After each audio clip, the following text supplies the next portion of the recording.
Hi hello नमस्कार मित्रमैत्रिणींनो, मी संध्या तुम्हा सर्वांचं स्वागत करते साफसफाईच्या आजच्या आपल्या नवीन पॉडकास्टमध्ये. चला तर मग मंडळी, जास्त वेळ वाया न घालवता सुरुवात करूयात आजच्या आपल्या चर्चेला. तर मंडळी, कालचा आपला टांजल टिंडेच्या पॉडकास्टवरून वातावरण किती तापलेलं आहे याची कल्पना तर तुम्हा सगळ्यांना असेलच. नाही म्हणजे ह्या धुनी भांडीवाल्यांचा खरा चेहरा जो समोर येतो ना, त्यामुळे त्यांच्या जीवाची घालमेल कशी होतीये ना, हे आपण बघू शकतो. असो, आपण आपलं काम हे सगळं असं चालू ठेवणार आहोत, त्यामुळे नो वरीज, जो होगा देखा जाएगा. जोपर्यंत ह्या बायका थांबत नाही तोपर्यंत आपण सुद्धा थांबणार नाही आहोत. ते गाणं तुम्ही ऐकलं का? थांबायचं नाही गाड्यात, थांबायचं नाही, थांबायचं नाही गाड्यात, थांबायचं नाही. तेच आपण फॉलो करणार आहोत. त्यामुळे जो होगा वो देखा जाएगा. तर आता बोलूया आजच्या आपल्या नमुन्याबद्दल. तर हा डोमकावळ्याची एक रील पाहिली होती मी, त्यामध्ये तो 1000 रुपयामध्ये मेकअप कसा करायचा हे सांगत होता. आता मेकअप पुरुष करतात हे मला माहित होतं, पण कोरियन पुरुष मेकअप करतात, त्यांना मेकअप कॉस्मेटिक्स हे जास्त आवडतात हे तुम्हाला माहिती असेल, मला पण माहिती होतं. पण भारतीय पुरुषांना मेकअप कधीपासून आवडायला लागला, आणि स्पेशली महाराष्ट्रातल्या पुरुषांना, विदर्भातल्या पुरुषांना मेकअप कधीपासून आवडायला लागला काय माहिती. तर नेहमीप्रमाणे आपली कोंबडी बसली होती थोबडाला पीओपी पुठ्ठी लावून, टोपलभर मेकअप लावून मेकअप प्रॉडक्टचं प्रमोशन करायला. ह्यांनी त्या रीलमध्ये ज्या ब्रँडचे प्रोडक्ट्स प्रमोट केलेत ना, त्या ब्रँडचंच मला नवल वाटतंय. नाही म्हणजे काय बघून ह्यांना ते प्रोडक्ट्स प्रमोशन करायला येतात ना, हेच मला कळत नाही. त्या कोंबडीला ते प्रोडक्ट्स नीट हाताळता येत नव्हते आणि निघाली मेकअप प्रोडक्ट्स प्रमोशन करायला. ही बाई आधी ते प्रोडक्ट्स वापरते का नाही वापरते हे काही सांगत नाही, फक्त बसते सोफ्यावरती आपला कोपरा पकडून आणि येते, हे असं लावा, ते तसं लावा, हे असं लावा, ते तसं लावा असं सांगायला. तर बाई, आधी ते प्रोडक्ट सोबत जी स्क्रिप्ट देतात ना लोक, ती स्क्रिप्ट स्वतः वाचायला शिक आणि नंतर लावते प्रोडक्ट थोबाडाला. उगाच आपलं यायचं प्रोडक्ट्स घेऊन आणि बसायचं लावत सांगायला लोकांना, मी हे असं लावलंय, मला एवढा ग्लो आला, मला तेवढा ग्लो आला, मला हे आलं, मला ते आलं. मला आधी हाच प्रश्न कळत नाही की मेकअप प्रोडक्टचं प्रमोशन करायला, ते प्रोडक्ट प्रमोट करायला मेकअप लावून कोण बसतं. आणि प्रोडक्ट लावते ही बाई, ही कोंबडी, आणि मागून डोमकावळा स्क्रिप्ट वाचून दाखवते. त्या ब्रँडचं मला वाईट वाटतंय खरं तर. म्हणजे त्या ब्रँडवरती किती वाईट दिवस आलेत, जे त्यांना मोठे मोठे कलाकार हायर करायचे सोडून हे असलं थुकरट लोकांना, घरकोंबड्यांना, धुनी भांडी संघटनेच्या अध्यक्षांना प्रोडक्ट देतात प्रमोशन करायला. नाही म्हणजे बहुतेक त्या ब्रँडचंच बजेट नसावं कुठला कलाकार हायर करायचं, तेव्हा तर ह्या घरकोंबड्यांना प्रोडक्ट देतात प्रमोशनला. त्यांचं पण काय, स्वस्तात मस्त प्रोडक्टचं प्रमोशन पण होतंय आणि आपला माल पण विकला जातोय. आता ह्यांचा माल ह्या घरकोंबड्यांच्या प्रमोशनमुळे कोणी खरेदी करत असावं का, ह्याच्यावरतीच मला शंका आहे. नाही म्हणजे मला एक प्रश्न पडला ना, म्हणून मी आता तुम्हाला एक प्रश्न विचारते मंडळी. बघा, आता ह्या वायटीवरती ह्या धुनी भांडी लोक, जे धुनी भांडी संघटना, हे सगळी आपली जी गँग आहे, ते गँगमध्ये ही लोक जी धुनी भांडी दाखवतात त्या सगळ्यांची सबस्क्रायबर्स आहेत जवळजवळ लाखामध्ये. पण ह्यांच्या व्ह्यूज 50,000मध्ये पण नाही आहेत. नाही म्हणजे कसं, आता मला शंका पडली म्हणून मी विचारते, काय खरेदी विरेदी केली काय हो हे सबस्क्रायबर्स वगैरे. म्हणजे या लोकांचं तसं काही नेम सांगता येत नाही की खरेदी करू पण शकतील, कारण आजकाल ना काहीही होऊ शकतं. पहिली लोक काय म्हणत, एक सिरियल होती बघा, त्याच्यामध्ये लोक काय म्हणायची, तुमच्यासाठी काय पण. तर आता हे लोक काय म्हणतात, पैशासाठी काय पण. ते असतं ना बघा, सबस्क्रायबर जास्त असतील तर लोक बघायला येतात. हे लोक न ते बरोबर माहिती पडले आणि त्याच्यामुळेच बहुतेक सबस्क्रायबर्स खरेदी केले असावे. कारण सबस्क्रायबर लाखामध्ये, तुमच्या व्ह्यूज लाखामध्ये का नाही आहेत, आणि ह्या डोमकावळ्याच्या तर आता मिलियनमध्ये होतील, मग ह्याच्या व्ह्यूज अजून 30-40 हजारामध्येच खितपत पडलेले असतात. काय म्हणजे तुम्हाला काय वाटतं मंडळी, खरेदी केलेलं असावं का? असो, असेल नसेल तुमचं मत मला कॉमेंटमध्ये सांगा. आणि मंडळी, तुम्ही ह्या डोमकावळ्याचा डान्स स्किल पाहिलं का हो? म्हणजे ह्याच्या डान्सच्या स्किल्स पाहून मला असं जाणवलं ना की हा मुद्दाम आहे ना cute, bubbly, dubbly, beautiful, humpty dumpty बनण्याचा प्रयत्न करतो. म्हणजे ह्याचे हावभाव बघून आहे ना, मला असं वाटतं की जणू हा 4-5 वर्षाची मुलगीच बनण्याचा प्रयत्न करतो. म्हणजे तुम्ही कधी नोटीस करा ह्याचं ते खुळखुळा माहितीये का तुम्हाला? खुळखुळा म्हणून एकावरती रोस्ट होत होता बघा, त्या खुळखुळ्याचे ह्याचे हावभाव आहे ना सेम वाटतात. म्हणजे ते टुकार छपरी KTM वरती फिरणारे, घोट्यावरती पॅन्ट घालणारे मुलं असतात बघा, टीनेज निब्बा, तसं वाटतात मला ह्याचे एक्सप्रेशन्स एकूणच. म्हणजे ह्याला बघितलं ना, मला असं काहीतरी वेगळंच, अशी वेगळीच फिलिंग येते. म्हणजे मला कळतच नाही हा नेमका 40 वर्षाचा घोडा आहे का 4-5 वर्षाची मुलगी आहे. नाही म्हणजे आता लहान मुलीसोबत राहून बहुतेक तिच्यासारखं क्यूट, बबली डबली बनण्याचं शिकतोय की काय. असो, काही पण असू दे, पण बाबा मला तुला एक सांगायचंय, तुला येतं नाचता वगैरे, लिपसिंग वगैरे करता येतं डोमकावळ्या, पण त्या कोंबडीला येत नाही रे. ती उगाच ते गेंगाण्यासारखं मागून गुणगुण गुणगुण करत असते, तिच्यामुळे ना तुझा सगळा डान्स खराब होतो आणि तिला बघून आहे ना माणूस लाईक करता करता तो व्हिडिओ डिसलाईक करून जातो. त्याच्यामुळे ना तुला डान्स करायचा एकटा करत जा, 4-5 पोरं घेऊन करत जा, त्या गेंगाणीला घेत जाऊ नको सोबत. त्याच्यामुळे ना तुझे मिलियनमध्ये सबस्क्रायबर होत नाही. जरा डोकं बिक्क लाव जरा. आणि मेकअप करून कोण बसतं ग बाई मेकअप प्रोडक्टचं प्रमोशन करायला? उगाच आपला मेकअप लावून ते स्मोकी आय करून दाखवत होते. ते स्मोकी आय नाही तर डायन आय दिसत होते, डायन आय असं वाटत होतं. डायनने लोकांचं खून पिऊन पिऊन आता ते खून आहे ना डोळ्यातून बाहेर येते, एवढं ते डेंजर दिसत होतं. पहिले ना बाबा स्मोकी आय कसे असतात ना ते जरा बघून घे. स्मोकी आय डोळ्यात काजळ घाललेले नसतात बनत, ते आयलॅश असतं का त्याच्यावरती जो भाग असतो का आय शॅडो लावतात, तिथे काळ्या रंगाचा आय शॅडो लावल्यावरती तो व्यवस्थित ब्लेंड केल्यावरती ते स्मोकी आय होत असतात. काजळ घुसवल्याने स्मोकी आय होत नसतात. जरा शिकून घे. कसलं MSW झालंय रे तुझं? हा, तुला स्मोकी आय आणि काजळ लावल्यामधला फरक समजत नाही आणि आला मोठा मेकअप प्रोडक्टचं प्रमोशन करायला. खरं तर मला त्या ब्रँडला जाऊन धुवावं लागतं. ते हागारो आणि हे कसले कॉस्मेटिक पाठवतात ते लोक, ह्यांचं खरंच या लोकांचं बजेट एवढं लो आहे वाटतं ना, जे ह्या घर कोंबड्यांना देतात मेकअप प्रोडक्टचं प्रमोशन करायला. यार म्हणजे खरंच. काय ते व्हिडिओची रील बिल काय शूट करतात, ते व्हिडिओ शूट करतात कसले. डोमकावळ्या तू बघत नाहीस का रे तुझी बायको कशी दिसते काय? तिला नीट उभं राहा म्हणावं का मुद्दाम करतोस रे तू पण? तुम्ही दोघं नवरा बायको. हा नाही म्हणजे ते तुमचं हे वागणं बघून आहे ना मला तर असंच वाटायला लागले, बहुतेक तुम्ही पण ते बायको दिखाव पैसा कमाव ह्या स्कीमचाच अवलंब करताय वाटतं. काय ते गाणं, काय ते नाच, काय तिचं ते कपडे घालणं आणि काय तिचं ते एक्सप्रेशन. यार म्हणजे खरंच थोडंफार तरी व्यवस्थित घाला. बघा आपण कसं दिसतोय काय दिसतोय. आता आतलं खोलून खोलून पण मीच सांगायचं का की बाबा कसे कपडे घालायचे काय घालायचे ते? अरे खरं जरा तरी एका लेकराची आई असल्यासारखं वागा. मूर्खासारखं करतात काहीतरी. स्वतःचं एवढं कपड्याचं दुकान येणार रे, तुला माहित असेल ना कसे कपडे कुठे मिळतात काय मिळतात. जरा घेऊन दे तिला. उगाच आपलं तिचं लाल भडक गचाळ कपडे घेऊन देत असतो. जरा चांगलं दे काहीतरी. आणि एवढं ते केस गळतायत तिचे तर जरा पैसे आहेत ना तुझे एवढे कोंबून ठेवलेले युट्यूबवरतून कमवलेले, तर ते जरा पैसे बाहेर काढ आणि तिला घेऊन जा कुठल्या तरी पार्लरमध्ये आणि जरा केसाचं स्मूदनिंग करून दे, नाही कुठलं तरी कॅरेटिन ट्रीटमेंट करून दे, नाही ॲक्वा ट्रीटमेंट करून दे, नाही तर रिबॉन्डिंग करून दे, पण तिच्या केसाचा काहीतरी एकदाचा इलाज लाव. उगाच ते खराटा करून ठेवला आणि त्याचं प्रमोशन करत बसतो. म्हणजे हा माणूस आहे ना त्या बायकोचा कुठलाच असा पार्ट सोडत नाही ज्याच्यावरतून पैसा कमवता येत नाही. मध्ये ती नागिन झाली होती, तिला त्याच्यावरती पण मरणाचा क्रीम लावून क्रीमचं प्रमोशन केलं. आता तिचे केस गळतायत, त्या केसांचं पण प्रमोशन करते की बाबा केस गळतायत, हे तेल लावा, हे करा आणि कमवा पैसे. म्हणजे तिचं काहीच सोडायचं नाही, नुसतं तिच्यावरतून पैसा कमवायचा. आणि काय ते गाणं बाबा प्रीतीच्या झुल्यात बिल्यात काय ते होतं, मला त्या शब्दाचा खरंच गाण्याचा अर्थच कळाला नाही. एक तर ते पहिलं डबल मिनिंग गाणं होतं आणि त्याच्यामध्ये हिचं हे असलं फालतू ऍक्शन. अगं कोंबडे तुला सांगते कान खोलून ऐक, ते असलं प्रीतीच्या झुल्यात बिल्यात गाणं लावायचं आणि त्यात ते साजन आहे ना उरला सुरला तुझा, तो पण पळून जाईल. त्याच्यामुळे जरा ते ऍक्शन बिक्शन करणं बंद कर. ही अशीच ऍक्शन केली ना तो डोमकावळा साजन उरलाय कसा बसा तो पण जाईल तुला सोडून. त्याच्यामुळे जरा नीटनेटकेपणा टापटीपपणा ठेव आणि ते गबाळ्यागत वागणं ना जरा बंद कर. जरा लाखो लोक बघतात तुम्हाला, जरा ह्याचा पण विचार करा तुम्ही. कळलं का? आपले व्हिडिओ कुणापर्यंत जातात, कुठं कुठं लोक बघतात, त्याचा पुढे मिसयूज सुद्धा होऊ शकतो.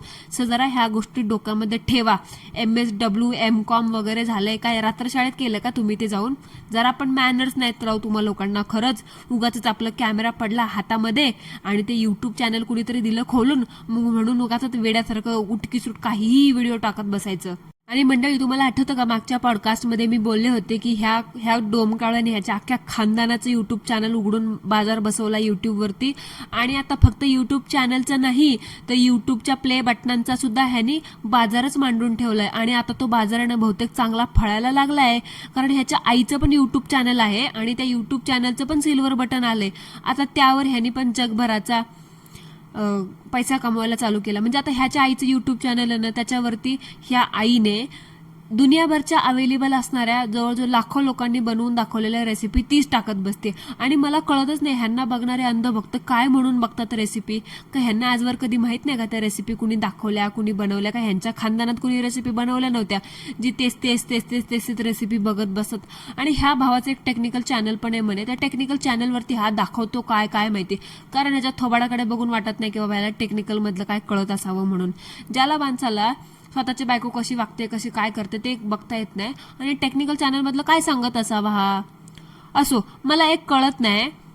आता बघा, सिल्वर बटन कसं का असे ना आलंय ना, तर ते आलंय त्याचं तर बघावं ना की बाबा आलंय, आता त्यात समाधान मानावं. पण नाही, जे सिल्वर बटन आलंय त्याच्यामध्ये पण हा माणूस आनंदी नाहीये, त्याच्यामध्ये पण ह्याला खुशी नाहीये.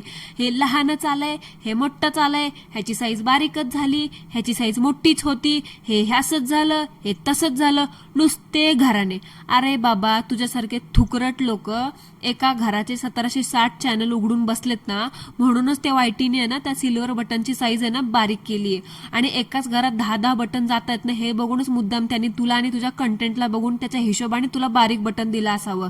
कळालं का? त्याच्यामुळे जे मिळालंय ना त्याच्यामध्ये समाधानी राहा. हे मोठ्ठचे बारीकेचे असं बघू नकोस, असं बोलू पण नकोस. जी मिळालंय ना ते गपचूप घे, नाहीतर पटलं नाही ना तर देव पाठवून वापस युट्यूबला, अमेरिकेला. लय सांगत होता ना अमेरिकेवरतून आलंय, तर पटलं नाही ना तर देऊन टाक वापस. पण उगाच बोंबाबोंब करू नकोस त्या बटनाची. आणि मंडळी, आता ह्याच्या आईचं सिल्वर बटन आले, आता लाखभर सबस्क्रायबर झाले, 1.5 लाखापर्यंत पोहोचलेत. तर थोड्या दिवसांनी ह्याच्या आईने हिच्या नावाने मसाले विकायला चालू केले, तर ह्याच्यामध्ये काय नवीन वाईट वेगळं वाटून घेऊ नका, कारण ह्या रेसिपीवाल्यांचा हाच धंदा आहे. यायचं, रेसिपी चॅनल उघडायचं, लाखभर सबस्क्रायबर झाले की सिल्वर बटन घ्यायचं, अनबॉक्सिंग करायचं आणि थोड्या दिवसांनी लगेच स्वतःचे मसाले टाकायचे. तुमची आई मसाले, जशी आपली माजुरा मसाले तशी ही तुमची आई मसाले. बघा, आता आयडिया तर मी सांगितली, आता थोड्या दिवसांनी येईलच बघा लगेच मसाले घेऊन. सो जे बटन मिळाले ना त्याच्यामध्ये जरा समाधानी राहायला शिक. काही जणांकडे, तुझ्याकडे जे आहे का बारीक चिरीमिरी बटन, ते सुद्धा नाहीये रे. आम्हाला विचार त्या बटनाची किंमत काय आहे ते. त्याच्यामुळे जे मिळाले ना त्याच्यामध्ये समाधानी राहा. थुकरट नुसतं हावरेपणा करत असतो नुसता. आणि मंडळी, तुम्ही बघितलंच असेल काय तमाशा केला त्या शोभिनीच्या पोटदुखीचा आणि तिच्या नसलेल्या प्रेग्नेन्सीचा. म्हणजे आऊचा बाऊ कसा करायचा ना ह्या लोकांना चांगलं कळलंय. एवढ्या डोसक्यानं एवढं तिचं पोट दुखतंय, एवढा तिला त्रास होतोय, तर व्हिडिओ बनवून त्याचा पैसा करण्यापेक्षा ना जरा लपवलेला, कोचून ठेवलेला पैसा बाहेर काढा आणि घेऊन जावा त्या पोरीला दवाखान्यात. नुसतं पोटात दुखते, एवढं पोटात दुखते तर त्याचं दुर्लक्ष करणं बरोबर आहे का? सांगा, तुम्हालाच पटतंय का मंडळी हे? आणि काय ग शहाणे, हा डोमकावळ्या, तुझी ती बायको, तुझी ती आई, तू लय शहाणा समजतोस स्वतःला. दोन लेकरांचा एक्सपिरियन्स आहे ना तुम्हाला, तर मग एवढ्या शहाण्या व्यक्ती आहात तुम्ही. तर तिच्या पोटात दुखतंय त्यामुळे तिला दवाखान्यात न्यायचं, तर 4 वेळा प्रेग्नन्सी टेस्ट काय करायला लावता? ती प्रेग्नेंट आहे का नाही, तिच्या हितच दुखतंय, असंच दुखतंय, तसंच दुखतंय म्हणून ती तर्कवितर्क लावणं कितपत बरोबर आहे? म्हणजे मला काय कळतच नाही, तुम्ही लोक कुठल्या ग्रहावरतून आला, तुमच्या लोकांची विचारसरणी काय येते. असं थोडी असो यार, प्रेग्नेंट पोट दुखते म्हणजे प्रेग्नेंटच आहे. आणि ह्याच्या अगोदर ह्या लोकांनी, तुम्हाला माहिती आहे का मंडळी, अगोदर पोट दुखतंय म्हणून दुनियाभरच्या गोळ्या खा खाल्ल्या, त्यानंतर परत प्रेग्नन्सी टेस्ट केली, ती निगेटिव्ह आली, त्याच्यानंतर परत अजून आता होतं की प्रेग्नन्सी टेस्ट करायची. म्हणजे पोटात भले अपेंडिक्स का असेल ना तिकडं, पण काय तर प्रेग्नेंट आहे. मग तिकडं हरण्या जरी झाला असेल ना तरी काय म्हणायचं, प्रेग्नेंट आहे ती. हे नुसतं प्रेग्नेंट. ह्यांना प्रेग्नन्सी शिवाय दुसरं काय सुचतच नाही. काय माहिती दिवस रात्र तेच करत बसतात असं की काय, त्याच्यामुळे त्यांना वाटत असावं न आमची सून प्रेग्नेंटच आहे. वाटत पण असावं बाबा, ह्या लोकांचं काय सांगता येत नाही. आणि बघा, ह्या डोमकावळा कसा दुतोंडी डोमकावळा आहे. ते स्वतःच्या बायकोला नागिन झालती तेव्हा तिचं पार कुठे नेऊन दवाखाना केला होता. कुठं स्किन स्पेशलिस्ट कडे घेऊन गेला होता, आयुर्वेदिक दवाखान्याकडे घेऊन गेला होता, होमिओपॅथिक केलं होतं, सगळं केलं होतं. मग त्या शोभिनीला दुखतंय एवढं, तर तिला एखाद्या स्पेशलिस्ट कडे का नाही घेऊन गेला रे? तू बहीण मानतोस ना तिला, लहान धाकटी बहीण म्हणून तिला हे करतोस, मग तिला एवढा त्रास होतोय तर असा कुचकापणा का करतोयस तू? हीच मंडळी, हीच ह्या डोमकावळ्याची ह्याच्या खानदानाची ना रियालिटी आहे. समोर फक्त म्हणतात आमची सून अशी, आमची सून तशी, आम्ही हिला लेकीसारखं सांभाळतो, असं करतो तसं करतो, आणि नंतर तिला पार तसंच करायचं, वागवायचं तसंच. हे 10 मिनिटाच्या व्हिडिओमध्ये एक आणि समोर दुसरंच वागतात. आणि त्या शोभिनीच्या अंगात पण आहेत ना लय कळा आणि लय कुरापती आहेत. म्हणजे काल राखी बांधायला माहेरी गेलती तेव्हा कसं हसून खिदळून उड्या मारत सगळं करत होती. आणि तेव्हा तिच्या इथं पोटात दुखत नव्हतं, पण जसं सासरी आली घरात पाय की दारात पाय हिच्या लगे पोटात दुखायला चालू झालं. म्हणजे ह्यांच्या घरात एक एक नमुने भरलेत ना, हे काय खोटं नाही. पण सगळ्यात मोठा नाटकबाज नमुना कोण आहे तर ती ह्या शोभिनी नावाचं आहे. आणि ही गोष्ट ना, नाटकबाज शोभिनी आहे ही गोष्ट त्या डोमकावळ्याला पण चांगलीच कळाली. म्हणून तर कॉमेंट्स येतात ह्याच्या व्हिडिओ खाली की शोभिनी नाटक करते, शोभिनीच्या पोटात दुखत नाही, सासरी असते तेव्हाच पोटात दुखत असतं, माहेरी जाते तेव्हा पोटात दुखत नाही. हे सगळ्या कॉमेंट्स आहे ना डोमकावळा वाचतो आणि सगळ्या कॉमेंट्सला लाईक करून जातो. म्हणजे त्याला पण माहिती आहे की आपली भाऊजाई नाटकं करते. पण ते कसे माहितीये का मंडळी, पैशांसाठी हो सगळं. कसं कासे ना, एखाद्याला आपल्या घरातल्या मंडळीला वाईट ठरवायचं आणि स्वतःचं चॅनल मात्र मोठं करून घ्यायचं. बहुतेक आहे ना त्या श्याम आणि शोभिनीचं चॅनल पण लाखावर घेऊन जायचं आणि लवकर त्यांचं पण सिल्वर बटन घेऊन याचा प्लॅन असावा असं मला तर वाटतंय. तेव्हा तर ही सगळी प्रेग्नन्सीची नाटकं चालू आहेत. म्हणजे जवळजवळ आता महिना होईल त्या गोष्टीला, नुसतं प्रेग्नन्सी प्रेग्नन्सी प्रेग्नन्सी. थंबनेल लावायचं काहीतरी आणि त्याच्यावरती दोन दोन बेबीजचं चित्र तरी लावायचं, नाहीतरी प्रेग्नन्सी किटचं ते चित्र तरी लावायचं आणि प्रेग्नन्सी हाय का, प्रेग्नन्सी अशी, प्रेग्नन्सी तशी, काय होईल, किती बाळ होतील, हे हे हे सगळं ही असली नाटकं तिथे टाकायची. म्हणजे नुसतं ते प्रेग्नन्सीचा बाजार करून ठेवला. आता ती खरंच प्रेग्नेंट आहे का नाही हे ह्यांनाच माहिती. देव जाणे असल्या लोकांच्या डोक्यामध्ये कुरापती कुठून घुसतात ते. मंडळी तुम्हाला काय वाटतं ह्याच्यामध्ये ना मला कॉमेंटमध्ये नक्की सांगा. आणि प्लीज डोमकावळ्या, तुला ना माझी एक रिक्वेस्ट आहे रे बाबा, खरंच हात जोडून सांगते. ते तुझ्या घरात छोटी मुलगी आहे ना, तिला तुमच्या ह्या सगळ्या फालतूपणापासून, ह्या सगळ्या तुत्यापणापासून, ह्या तुमच्या नाटकापासून आहे ना आणि असल्या मूर्खागत बोलण्यापासून आहे ना जरा लांब ठेवा रे. तुम्ही लोक सगळ्या गोष्टी तिच्या समोर बोलत असतात, बडबड करत असतात. काय परिणाम होईल रे तिच्या मनावरती तुमच्या ह्या सगळ्या बोलण्याचा? हा, प्लीज त्या बाळाला शाळेत घाला, जरा थोडं बिझी ठेवा त्या मुलीला, तिच्या वयाप्रमाणे आजूबाजूला वातावरण द्यायचा प्रयत्न करा. त्या स्वतःच्या मुलीला समोर घेऊन बोलतोस त्या पोरीला, त्या शोभिनीला, प्रेग्नन्सी टेस्ट केली का, डॉक्टरांनी असं सांगितलं, आज ती सकाळी गेली होती दवाखान्यात, आज तिने सकाळी टेस्ट करायचं असतं, युरिन टेस्ट प्रेग्नन्सीची सकाळी करायची असते, मग तिने केली की नाही थांबा तिला जाऊन विचारतो. आणि काय रे बिनला जगात काय त्या मुलीला जाऊन ऑन कॅमेरा विचारतो त्या शोभिनीला, काय तू प्रेग्नन्सी टेस्ट केली का? कसं बिंडो कायस रे तू? हा, स्वतःच्या बायकोला विचारलं होतंस का ऑन कॅमेरा, काय ग प्रेग्नन्सी टेस्ट केलीस का? काय मूर्खायच रे का रे तू? जरा तुला कळत आहे का रे आपण काय बोलतोय, काय विचारतोय? खरंच यार, खरंच म्हणजे ही लोक कुठून कुठून येतात आणि ह्यांना बघणारी लोक पण कुठून कुठून येतात ना, मला काय कळतच नाही. तुम्हाला तिकडं काय गोंधळ घालायचा आहे ना ते घाला, पण ते तुमच्या घरात छोटी मुलगी आहे ना तिच्यासमोर प्लीज कृपा करून असल्या गोष्टी बोलू नका. तिला असलं वातावरण देऊ नका. आपण आपल्या आजूबाजूला जसं वातावरण देतो तसं ती मुलं शिकतात. म्हणून तुझी मुलगी बघ, कधी पण नोटीस कर, तू एक बोलची तर तुझी मुलगी ती दुप्पट बोलते. ती मुलगी ना बिघडत चालली, आगाव होत चालली. जरा तिच्यावरती ना संस्कार द्या. हे युट्यूबच्या नादीला लागून मुलांवरती दुर्लक्ष करू नका. पैसा कमवाल पण जरा त्या मुलांना स्वतःचा टाइम द्या. एक आई बाप म्हणून जरा त्यांच्याकडे लक्ष द्या आणि व्यवस्थित जरा खेळीमेळीचं एक फ्रेंडली वातावरण द्या, एक मॅच्युअर वातावरण द्यायचा प्रयत्न करा. मूर्खासारखं फालतूपणा लावलाय नुसता. काय रे तुमचे पाहुणे रावळे, तुमचे फ्रेंड्स कलिग्स वगैरे बघत नाहीत का हे सगळं तुमचा पैशासाठी चाललेला तमाशा? हा, का उगाच पैशांसाठी डांगीची रेग ना रेग पण दाखवायची? हा, थोडा तरी जरा कॉमन सेन्स ठेवा यार. खरंच म्हणजे अशी तुमची काय मजबुरी आहे ना मला कळतच नाही. जे तुम्ही पैशांसाठी ना अशा तुमच्या छोट्या छोट्या पर्सनल गोष्टी दाखवायला बसलात युट्यूबवरती. नका रे, असं करू नका. स्वतःच्या घरातल्या महिलांची प्रायव्हसी आपल्याच हातात आहे, जरा ते तरी जपा. पैशासाठी, थुकरट युडूरच्या डॉलरसाठी ऑन कॅमेरा त्या मुलीला नको विचारूस असं की बाई तू प्रेग्नन्सी टेस्ट केलीस का आणि तू प्रेग्नेंट आहे का नाही. उद्या ती मुलगी घरातून बाहेर जायला निघाली, चार चौकामध्ये टवाळ पोरं कुठे पण बसलेली असतील, तिला काय विचारणार, अरे वहिनी तर प्रेग्नेंट आहे वाटतं, टेस्ट केली का हो वहिनी, असं मागून एखाद्याने जी टिंगल केली, छेड काढली तर काय करशील रे तू? जरा पण लाज नाही वाटत का रे तुम्हाला लोकांना असले फालतूपणा करता? खरंच यार माझ्या तोंडात आता खूप खराब शब्द येत आहेत, त्याच्यामुळे ना जरा खरंच प्लीज खरंच रिक्वेस्ट करून सांगते यार डोमकावळ्या, जरा तू समजूतदार वाटतोस, तुझ्या थोबाडाकडे बघून जरा मॅनर्स ठेवून वाग.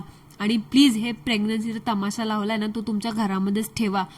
असं युट्यूबवरती नका मांडू रे, नाही बरं वाटत हे सगळं. खरंच तुम्हाला लोकांना कसं काय हे पटतं सगळं ना मला काय कळतच नाही. प्लीज. असं काय मजबुरी आहे तुमची? जर तुझं काय कपड्याचं दुकान बिकान चांगलं चालत नाही का, जे पैशांसाठी तू एवढं सगळं करतोय? पैशांसाठी नसेल तर मग फेमसाठी करतोस का? येईल येईल येईल, ते गोल्डन प्ले बटन पण येईल, पण जरा चांगल्या मार्गाने येईल. का बहुतेक गोल्डन प्ले बटनासाठी तुमचं हे सगळं प्रेग्नेन्सी नाटक चालू आहे? सांग बरं मला. नाही, तसं काही असेल ना तर सांगून टाका, आम्ही सबस्क्राईब करतो. पण हे असं मूर्खपणा करू नका की बाबा ही प्रेग्नेंट आहे का नाही, हे हे हे हे उगाच फालतू तर्क वितर्क लावणं आणि नको त्या गोष्टी सोशल मीडियावरती सांगू नका. आपल्या आपल्या बायकांची, आपल्या आपल्या घरातल्या मुलींची, महिलांची प्रायव्हसी आपल्या हातात आहे. आजूबाजूला वातावरण कसं चाललंय हे तुम्हाला वेगळं स्पेशल सांगायची गरज नाही. समजलं? सो लक्षात ठेवा. बघा जमते का ह्या गोष्टी, घ्या डोक्यामध्ये आणि तसं वागा. तुम्ही नाही सुधारलं तर आम्ही इधरच आहेत, आम्ही इथंच आहोत तुमची कान उघडणी करायला. ठीक आहे. सो मंडळी, that's it for today. I hope तुम्हाला आजचं आपलं पॉडकास्ट आवडलं असेल तर कॉमेंटमध्ये मला नक्की सांगा. नसेल आवडलं तरी सुद्धा कॉमेंटमध्ये मला नक्की सांगा. भेटूया लवकरच एका नवीन चर्चेसोबत, एका नवीन नमुन्यासोबत. तोपर्यंत ॲज ऑलवेज सर्वांनी काय करायचं ते करा. Thank you so much. धन्यवाद.